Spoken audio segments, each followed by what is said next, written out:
दादाजी, उनका सारा स्टाफ, अलग अलग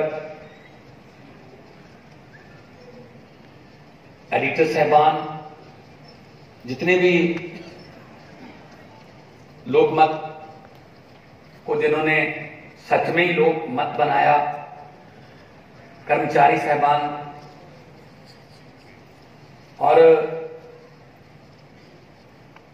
देश में एक नई किस्म का राजनीतिक लोकमत बनाने वाले क्रांतिकारी मुख्यमंत्री दिल्ली नेशनल कन्वीनर अरविंद केजरीवाल जी,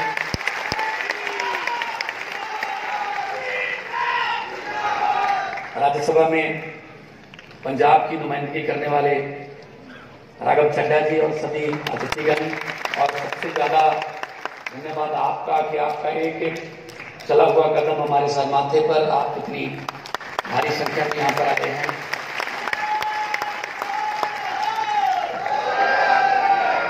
सारिਆਂ ਨੂੰ मेरे ਵੱਲੋਂ नमस्कार, सत श्री अकाल और वाहिगुरू जी का खालसा, वाहिगुरू जी की फतेह।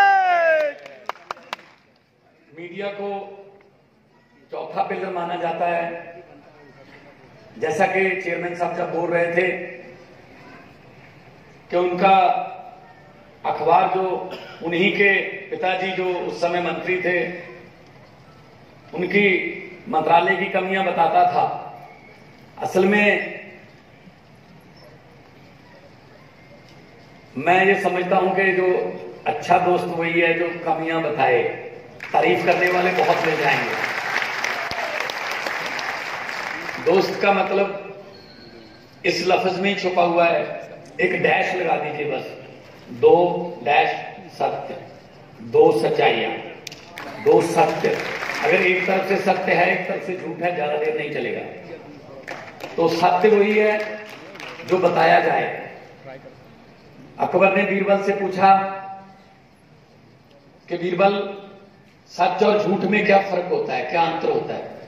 बीरबल ने कहा, जी जितना कान और आंखों में होता है।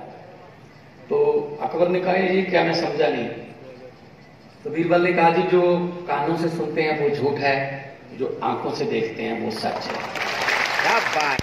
आजकल जगह जगह पे नफरत के बीज बोए जाते हैं तो इंटरनेट बंद करना पड़ता है, क्योंकि र्यूमर फैलते हैं, वो कानों से फैलती हैं, आंखों से नहीं फैलती। तो अखबारों का ये काम, मीडिया का ये काम है कि वो लोगों को आगाह करे कि ये हो रहा है। वरना आजकल देखते हैं एक टीवी चैनल ने 15 मिनट का एक शो है, 24 घंटे का चैनल है, 15 मिनट का शो शुरू कर रखा है पॉजिटिव खबरें। इसका मतलब 23 घंटे 45 मिनट वो नेगेटिव खबरें देते हैं।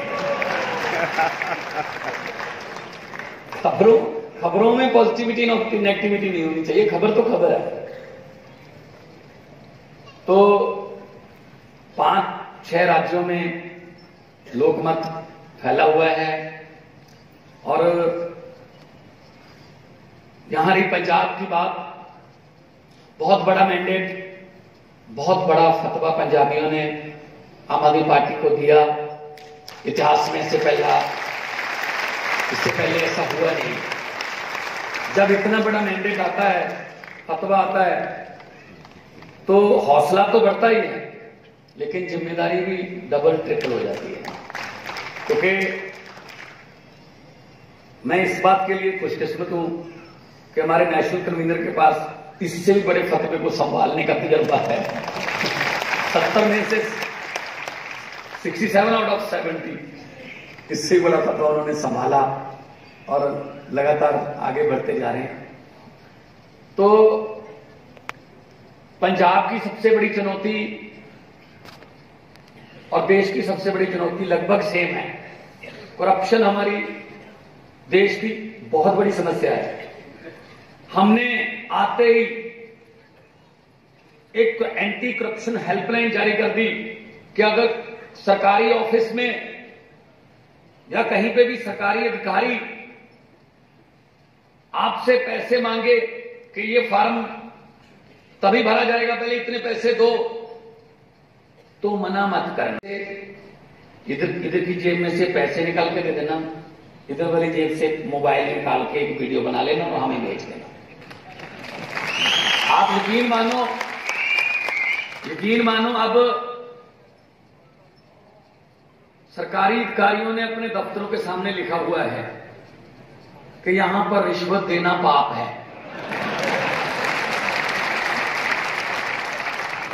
हमने पाप को पहचाना और पाप को पुण्य में बदल दिया। लोग कहते हैं जी ये तो बहुत बड़ा काम हो गया हमारा। तो मैं ये नहीं कहता 100% बंद हो गया, ताना बाना अभी 70 साल का उलझा हुआ है, कर लेंगे। हमने पंजाब के पैसे को लूटने वालों को पहचानना शुरू किया।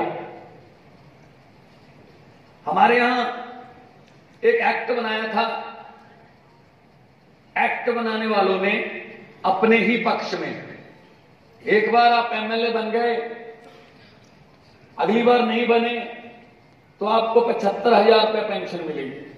आप 2 बार बन गए, तीसरी बार नहीं बने तो 50,000 और ऐड हो जाएगी। आप 4 बार बन गए, 5वीं बार नहीं बने तो 50,000 आपकी पेंशन बढ़ती जाएगी। 7-7, 8-8 बार जीते हुए हैं। हैरानी की बात यह है विजय जी कि बहुत से एमएलए ऐसे हैं पंजाब में जिनको हारने में फायदा है, क्योंकि जीतते हैं तो सैलरी मिलती है, हारते हैं तो पेंशन मिलती है। सैलरी है 85,000 और हारते हैं तो पेंशन मिलती है 4.5 लाख। तो हमने बोल दिया कि जी सेवा, हाथ जोड़कर वोट मांगते हो कि हमें सेवा का मौका दीजिए। हम सेवा की इतनी पेंशन नहीं दे सकते, एक एमएलए एक पेंशन, चाहे 10 बार बने चाहे 5 बार। ये बहुत ही लोगों ने वेलकम किया इस फैसले का। खेती, क्योंकि पंजाब एग्रेरियन स्टेट है, धान लेवल है धरती का बहुत डेंजरस लेवल पर नीचे चला गया है, मतलब मारूथल बनने की कगार पर खड़े हैं। हमको पानी बचाना है। हमारी स्टेट का नाम पानियों पर है, 5 आब, 5 पानी। लेकिन हमारा धरती का पानी खत्म हो रहा है, नदियों का पानी पोल्यूटेड हो गया। गुरु नानक साहब ने अपनी वाणी में लिखा था, पवन गुरु पानी पिता माता धरत महत। पवन हवा, हवा को गुरु का दर्जा, पानी को पिता का दर्जा, धरती को माता का दर्जा। लेकिन बदकिस्मती से हम इन तीनों दर्जों को कायम नहीं रख पाए। हम मिलकर सारे पंजाबी जो हैं, पूरी दुनिया में जितने पंजाबी बसते हैं, हम मिलकर इन तीनों दर्जों को कायम करेंगे और पंजाब को दोबारा पंजाब बनाएंगे। ड्रग्स की बहुत बड़ी समस्या है। हमारे युवा जो हैं वो बहुत बड़ी संख्या में ड्रग्स में चले गए। असल में उनका कसूर नहीं मानता मैं, असल में बेरोजगारी है। अगर उनको काम मिले तो वो नहीं जाएंगे ड्रग्स की तरफ। पंजाबी की कहावत है, बेला मन शैतानी लगा। अगर वो फ्री रहता है तो कुछ ना कुछ उल्टा सीधा करेगा। अब हमारे यहां ट्रेंड है, या तो बाहर चले जाओ आईलेट्स करके, जब विदेश में पेरेंट्स भी कहते हैं बेटा चला जाए यहां से, वरना तो ड्रग्स में ना चला जाए। तो हम उस पर बहुत सिस्टमेटिकली काम कर रहे हैं। और वो पंजाब जो कबड्डी के खिलाड़ियों के लिए जाना जाता था, वो पंजाब जो दारा सिंह मिल्खा सिंह के लिए जाना जाता था, वो पंजाब जो फौज के जर्नैलों के लिए जाना जाता था, उस पंजाब को दोबारा फिर पंजाब बनाएंगे। और नौजवान युवा और नौजवान लड़के लड़कियों के हाथों में टिफिन देंगे, टीके नहीं मिलेंगे उनके हाथ में, टिफिन देंगे ताकि वो काम पे जाएं, शाम को घर पे आएं, यहीं पे अपने परिवार में अपना जीवन बसर करें। आपके दोस्त भी होंगे बहुत से, पंजाब में रिश्तेदारी भी होंगी, क्या पूछ लो, कोई ऐसा आदमी आपने देखा है लेता हो? नहीं, हो ही नहीं सकता, उसके पास टाइम ही नहीं होता। वो कहता जी मैं तो शाम को आता हूं, थकावट में आके बच्चों के साथ खेल के नहा के सोता है, आगे दिन फिर जाना होता है। अगर हम बेरोजगारी दूर कर पाए तो कई बीमारियां जो हैं उनकी जड़ बेरोजगारी है। इंडस्ट्री को वापस लाना है। इंडस्ट्री जो थी हमारे पंजाब की, वो इधर उधर राज्यों में चली गई क्योंकि सरकारों की कोई इंडस्ट्रियल पॉलिसी नहीं थी। कोई आता था, मैंने ये प्लांट लगाना है जी, मैं 10,000 लड़के लड़कियों को काम दे दूंगा, रोजगार दे दूंगा। वो कहते उनको छोड़ो, हमें क्या दोगे ये बताओ। तो ये वाला काम बंद कर देंगे हम। और इंडस्ट्रियलिस्ट क्या भारत, देखो व्यापारी क्या चाहता है, माहौल चाहता है, मुझे माहौल दे दो, मुझे तंग मत करना, मैं अपना काम करता रहूंगा और नौकरियां रोजगार देता रहूंगा। तो इससे पहले एजेंडे में है ही नहीं था ये रोजगार जो था। हमने अभी 50वां दिन हुआ पिछली 5 तारीख को, 50 दिन में सरकार बने हुए 26,454 नौकरियों का नोटिफिकेशन निकाला, सरकारी नौकरियां हैं और डिग्री के मुताबिक नौकरी मिलेगी, कोई रिश्वतखोरी या किसी की सिफारिश नहीं चलेगी।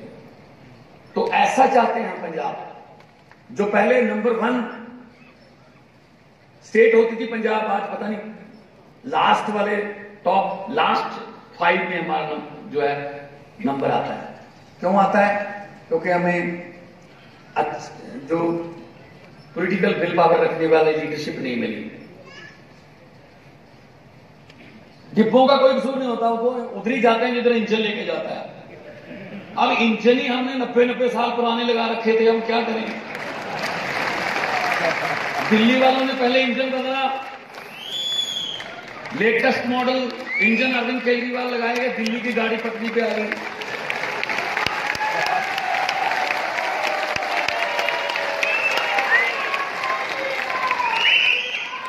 अब पंजाब वालों ने इंजन बदल लिया और डिब्बे भी उनको 92 दिए साथ में। तो पंजाब की गाड़ी की तरक्की की पटरी पर जल्दी आपको नजर आएगा।